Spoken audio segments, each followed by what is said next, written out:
Hello students, we'll be discussing about crime and law enforcement. In this, as a part of Unit 1, we'll be discussing about crime and crime criminal laws. Here, particularly we'll be focusing upon definition of crime, various elements of crime and its prevention, what are various types of civil and criminal laws, and a bit of introduction about it, followed by in subunit 1.2, we'll be discussing about Indian Penal Code, Code of Criminal Procedure, followed by what are various types of cognizable offense, non-cognizable offense.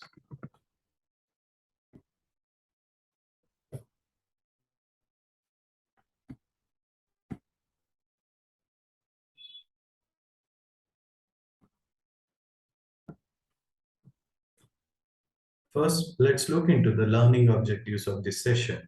Here we'll be discussing about definition of crime and various elements associated with it. What is crime basically and various crime prevention measures, along with introduction to various types of civil and criminal laws, Indian Penal Code, Code of Criminal Procedure, and what is its significance in terms of crime and law enforcement process. And finally, we'll be discussing about various types of cognizable and non-cognizable offense.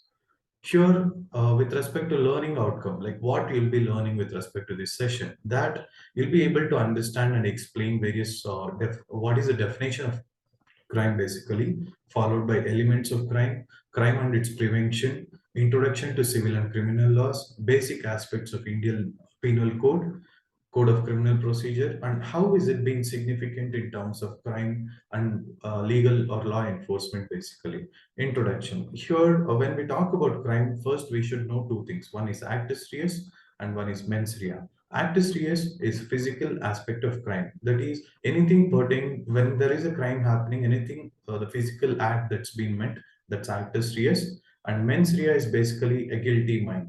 Like when a person commits certain kind of crime, it's about mens rea. It's like if he commits certain crime with respect to a guilty mind or causing harm to some person, that we basically call as mental aspect of crime, wherein his behavior or a psychological aspect is involved. That's mens rea. But then with respect to actus rea, his physical aspect is involved. His action is involved basically. That's with respect to crime and its basic elements. Here, there is a Latin phrase basically, actus non facit reum nisi mensit rea, which is basically meant like when we translate it, an act that is not culpable or punishable unless the mind is guilty. It's like we basically talk about crime only when certain things happen with respect to whether the intention was genuine or whether the crime has been made only with respect to a particular mindset of causing harm to a person, then we consider it like that. First, let's know what crime is basically about. Crime is basically about it's an act which is basically deemed or looked into for causing certain harm to a public, especially society or an individual, which is strictly prohibited and had been considered as punishable under the court of law. In short, basically, crime can be an illegal act for which one can be punished by the law or the judiciary system, like gross violation of law, or it can be a basic any type of offense against the basic moral values or the human values. First, let's know elements of crime. As we have just discussed, there are two essential elements of crime. One is actus reus and the other one is mens rea. As we have discussed, actus reus is basically a criminal act. It's basically a physical act, anything pertaining to while commission of crime. And mens rea is basically, it can be a purpose or it can be a knowledge of an offender. It can be a gross negligence or it can be due to recklessness. Here, basically, a person's mind is involved, whereas in actus reus, it's physical aspect that is involved. So what are exceptions with respect to this particular crime? Here, strict liability laws can be guilty with respect to mens rea. Here, unless a person has a basic aspect of causing certain intention of causing certain crime or loss to a person, that's when the mens rea defines a crime basically. Now let's look into the process how it goes. Guilty is someone who has committed crime. So whenever we prosecute such person in the court of law, we need to look into two things. What is the physical action involved? Like what he had done uh, to another person or another society altogether, what is a physical act that's been involved during the commission of crime. But with respect to this, actus reus is basically focusing much on the physical aspect, whereas mens rea is with respect to the psychological aspects. Now let's look into the types of crime or crime measures or various types of crime prevention. Primary prevention is by affecting conditions of the physical and social environment. Here, first you need to understand why a person turns out to be a criminal. Is it his ecosystem or a surrounding habitat that makes him get involved, or is it certain types of behavioral change, or is it looking into the opportunities that has been created for him to turn out to be a criminal? These things that we need to identify. So primary source is identification, secondary followed by who are the potential offenders. We need to segregate them apart from the regular public. That's where the prisons comes into role. And finally, we need to counsel them and we need to punish such offenders like who are actually committing crime regularly. Now, fear of crime. It is basically having five aspects. One is victimization, physical vulnerability, social vulnerability, social disorders, and social networks. Here, basically, whenever a person needs to turn out to be a criminal, first thing, it can be a victimization. He might have been a victim of certain laws that has been created to them. It can be a physical vulnerability wherein a group of people or a higher authority person might have been motivating him to go do certain crime. Social vulnerability, here the surroundings, the place where he lives, basically these type of things might have been involved for him to turn out to be a criminal. Following by social disorder, it can be a psychological disorder due to the loss that's been happened to him. And his social networks, be it like associating with certain anti-social groups like terrorist, Maoists, and all. So when they get associated with such people, they tend to make or perform into certain criminal act, or that's when they commit crime, basically. So now let's look into various types of laws with respect to the crime. One is the civil law, where the dispute among two or more individuals are between individual and the government. This will be with respect to the civil law. Criminal law. Here, main thing, there might be an injury or harm or even death at times. Or times it can be committed by a group of people or an individual against the society or a person in general. Now let's look into the difference between civil law and criminal law. Civil law, which is quite remedial in nature, since only certain monetary laws or certain object-based laws has been associated with it. But in criminal law is really punishable because the offense is of into that extent wherein it might have caused certain injury or loss or death to a person. So that's when it's quite penal in nature. Civil law can be private wrong party to file proceedings. Public wrong and serious offences with respect to the criminal law. Civil law protect the right of an individual and try to compensate the victim. Wherein in criminal law, since I have already told that it's quite serious crime, where a court of law cannot compensate to a victim for the loss that's been occurred. That's when we actually penalize the offender there. So defendant is liable with respect to the civil law, whereas defendant is guilty and will be punishable with respect to the criminal law, where in civil law defendant will be able to compensate for the loss that's been done by him to a victim, where it's quite incorrectable with respect to the criminal law. So here with respect to the civil law, court of law will actually sue or punish an offender to compensate the victim so that he can make over the laws that's been created to a victim. But with respect to the criminal law, it's not the case. Here, we cannot actually make over the laws that's been created, or because we cannot rectify the mistake that's been done because it is associated with injury and death. That's the reason we need to look into it. So that's when a victim or court of law decides to punish an offender. Now let's get into various crime system with respect to whenever a crime occurred, there should be certain bodies that has to be looked into, certain laboratories, law enforcement agencies who need to look into or assist people with respect to prosecution of criminals in the court of law. Here first, a group of or a first system that's been associated with crime is or prevention of crime is police, followed by certain professional services, be it forensic science laboratories, be it detectives, be it certain CIDs or auditing people. Further, including this, the effort that's been put over by police and these professional service law enforcement agencies will help an accused to prosecute in the court of law. That's when the court of law comes into a picture. That's where they decide like what type of punishment has to be given to a person who has committed crime. So once the punishment is done, the person is sent to prisons or correctional services. Based upon the age, they might be sent to, if they are juvenile, they'll be sent to the juvenile home when they are less than 21 years old. If a person is way too mature but still commits a crime, based upon the intensity of crime, his imprisonment will be decided, or his penalization will be decided to what extent it has to be done. Now let's know about Indian Penal Code. Indian Penal Code is an official criminal code of the Republic of India.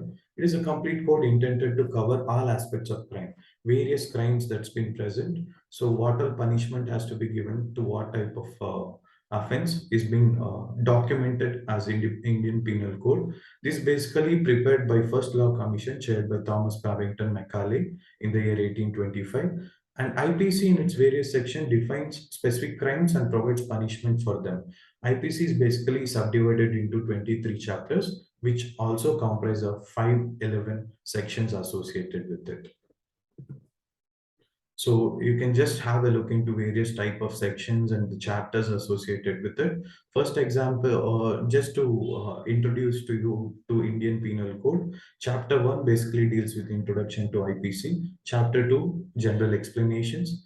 Chapter 3, various punishments associated with it. Chapter 4, general exceptions for right of private defense. Chapter 5, amendment. Chapter 5A, again here criminal conspiracy will be discussed.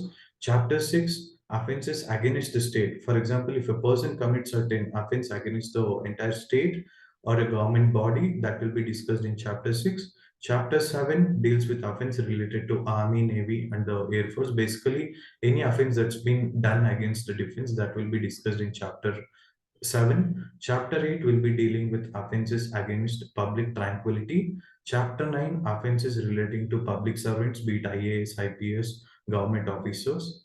Then Chapter 9A will be basically related to elections, any offense that's been committed during the time of elections. Chapter 10, it will be discussed basically with respect to contents of lawful or authority of public servants. Whoever public servant is there, some crime has been committed against them. In such cases will be discussed. Those things will be discussed under section 171A to 171I under chapter 9A.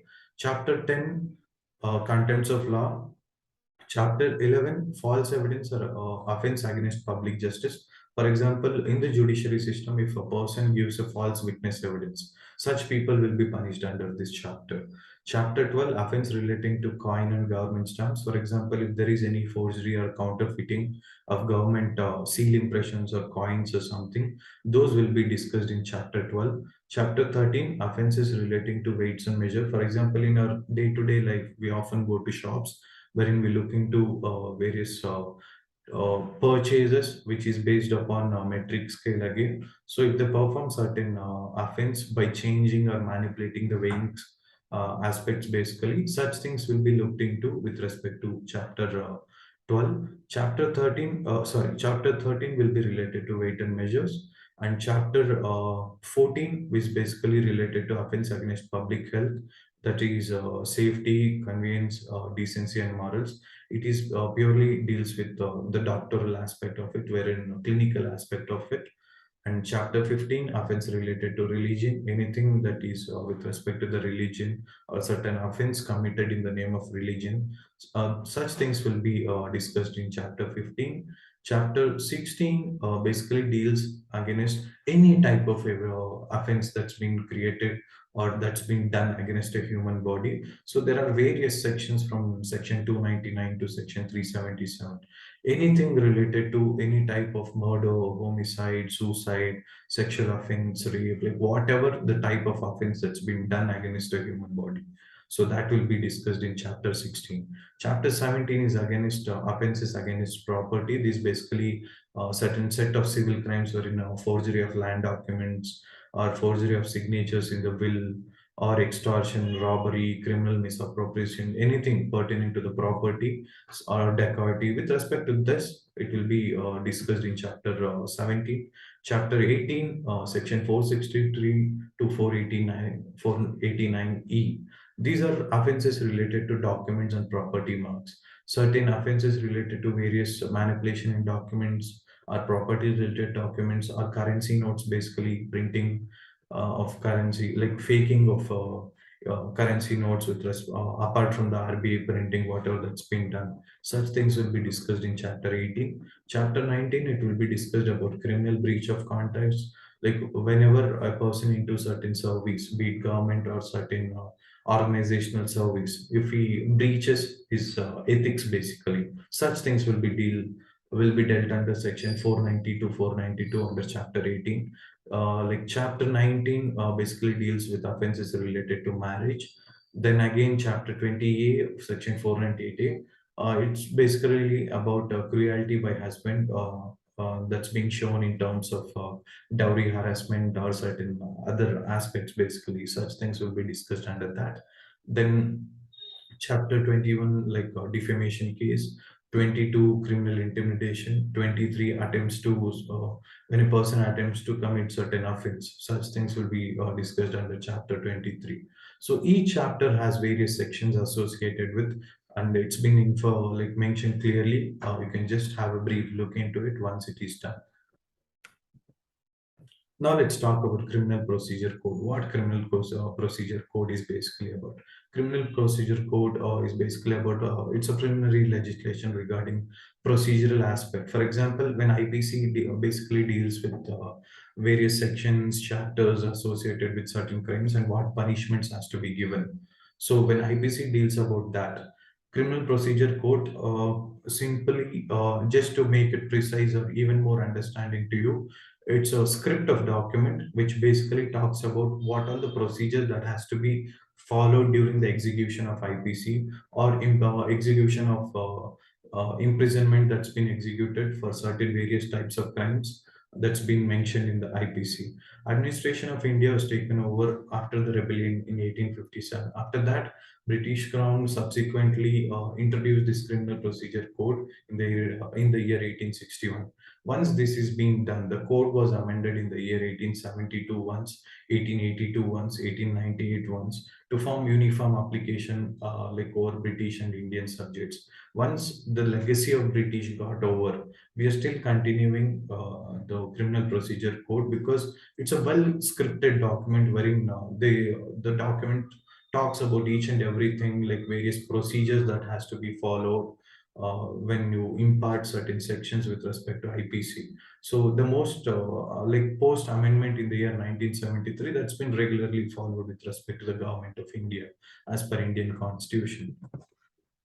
Now let's talk about what is a trial process. For people to make you understand better, trial is basically a proceeding that happens in the court of law with respect to any type of offense, because we cannot just decide a person as an offender without even proving his innocence. So Indian constitution or basic fundamental law, like there is a law called right to equality or certain right. Fundamental right to equality, wherein everyone has to be treated equal and everyone has to be given an option to explain their process altogether. So in case if a person is not guilty, he should not be punished. That's the reason a trial process will often occur in the court of law. So here there are various types of cases wherein the trials keeps often differing. One is a sessions case, which is basically related to imprisonment of more than 7 years, that is purely related to certain criminal offenses. Summons case, it can be civil offense basically, and warrants case, it can be dealing with the imprisonment of more than 2 years. So cases established by FIR, that's through police, or cases that's been established other than that FIR, that's through complaint from the victim or the person who has been faced loss due to an act created by an offender. So oral, and the fourth type is a summary case, where basically summary trials are those kind of trials where speedy justice will be given. Which, for example, you might have known about Lok Adalat, wherein the harm that's been created to a victim will be less, which can be compensated through negotiation. Such cases will be like termed under summary cases. Now let's talk about what are cognizable and non-cognizable offense. It is an offense in which a police officer can arrest, convict without the warrant, and on the other side, it's an offense in which a police officer need to arrest a person with or without warrant straight away. The police can start the preliminary investigation without the permission of the person involved, or with the court, or without even registering FIR, because whenever you talk about cognizable offense, it is an offense that basically deals with a rigorous imprisonment due to an extensive act of extreme loss that's been created to a victim. So that's the reason, like if you can just look into here, various cognizable offense, these are heinous crimes like murder, rape, dowry death. These type of crimes has to be immediately taken charge in order to look into the evidence wherein you can convict the person. Whereas non-cognizable offenses are quite civil in nature, which can be consumed with basic or victim can be given benefits through investigation process. Once the accused has been charged, like he can actually compensate the victim. But on the other side, cognizable offense doesn't have anything as such. So that's the reason it's quite important in nature to take it further. And whenever we talk about cognizable offense, it's basically a non-bailable offense, because the moment bail has been issued for a person and when he walks out, he may destroy the evidence that will deviate the judiciary system's decision ultimately. So that's the reason we often won't go with bail for an offender once such heinous crime has been occurred. Whereas non-cognizable offense being civil crimes mostly, there are chances that they can get bail and they can visit the court whenever the trial happening to defend or to prove their innocence basically. So if we can just have what are the types of cognizable, non-cognizable offense. Cognizable murder, fighting, causing certain physical assault, rape, stealing someone's property, or kidnapping a person for monetary benefits. Such kind are really heinous. Such type of crimes are cognizable offense. Whereas non-cognizable offense, you have types like pickpocketing, molestation, extortion, dacoity, chain snatching. These are uh, things or crimes which doesn't create much of a harm to a person in terms of his or his her life basically. So that's a thing to look into. So how does the court proceedings takes place basically? For example, if you can look at this chart, actually, start of the process in a criminal case, like how does it start basically? First, first we need to decide what type of offense it is, cognizable or non-cognizable, civil or criminal. So based upon that, if it is a non-cognizable offense, an arrest, grant of bail will by the police will be granted. So further, it will be taken to a trial process on a month-to-month basis. Every month, there will be hearing for each type of case. So through that, like we'll be looking into it. In our future classes, we'll be discussing about in detail aspect of various criminal proceedings or trial proceedings that happens in the court of law with respect to cognizable offense and non-cognizable offense. That's when it goes basically in line. You can just have a look into the process, how it goes.